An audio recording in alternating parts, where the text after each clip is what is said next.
For tonight, we discuss about Tolman's theory of purposive and behaviorism and its key concept. Edward C. Tolman. Edward C. Tolman was an American psychologist who received an PhD in psychology in 1915.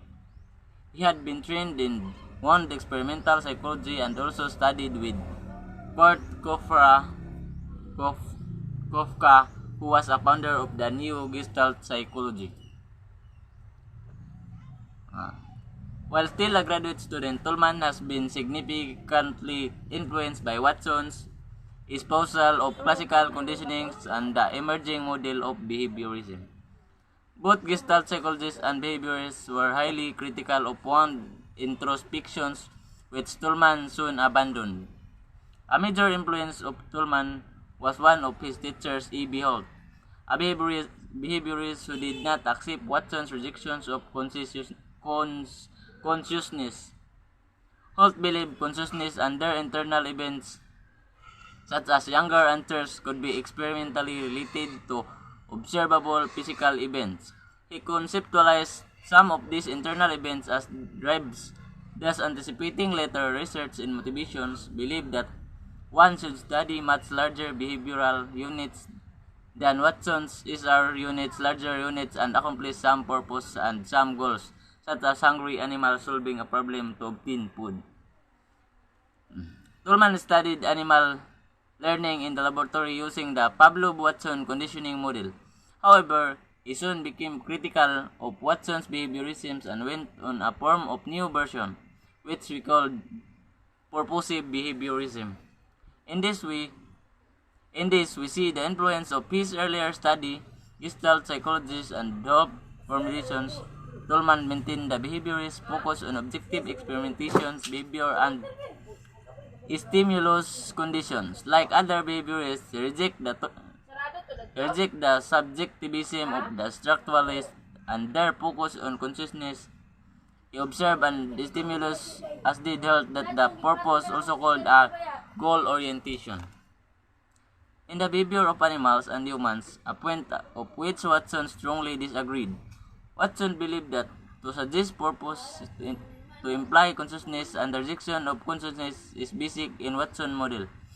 Tolman's contributions was to bring the recognition of purposive behavior into the behaviorist paradigm without slipping back into subjective concepts and procedures. In Tolman's model, as for all behaviorists, the basis of behavioral study must be observable fact. For Tolman, behavior is initiated by combination of 5 independent variables, each of which can be manipulated experimentally. These initiators are environmental stimuli, psychological drives, heredity, previous learning, and age. Tolman inferred that between the initiating variables and the overt behavior, there are intervening variables that is such factors as younger occur internal to the organisms. Here again, we see Holt influence. Tolman believed that intervening variables are the actual determinants of behavior. Thus, Watson's SR paradigm is changed to Tolman SOR paradigm, stimulus organization response. In both animal and human research, we can specify, observe, and measure the dependent variable, and can specify, observe, measure, and experimentally manipulate the independent variable.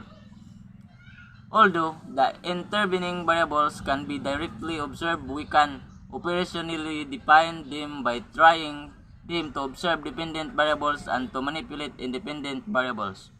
In this way, any intervening variables specified by the theory of, for example, younger need, drive, curiosity, or fear can be objectively, although not directly, studied. And there is the key concept of Tolman's theory of purposive behaviorism. Number 1, learning is always purposive and goal-directed. A personal message 1.1. To make my student do what I require them to do, I should state the goal clearly and specifically. 1.2. To make my student to have a motivation in learning, I should encourage them to set a purpose in learning. 1.3.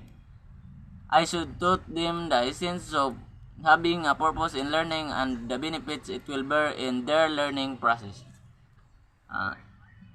Key concept number 2. Cognitive maps help students perform well. Organism selects the shortest or easiest path to achieve a goal. 2.1. I should incorporate cognitive maps on my teaching instruction. 2.2. Introduce and teach my student about cognitive maps for them to use in their learning process. Key concept number 3. Latent learning stays with the individual until needed. 3.1. Apply latent learning in the classroom instruction. 3.2. Apply meaningfully ways for latent learning to be integrated in every learner learnings. Key concept number 4. Further learning is influenced by expectation, perceptions, representations, needs, and other interval variables like younger. 4.1. To achieve effective learning of students, I should consider their expectation, representations, mood, and their interval variables. 4.2. Utilize these interval variables in the classroom discussions. And the last one is, I should be careful in analyzing every student's internal variables that influence their learning. And that's all. Thank you.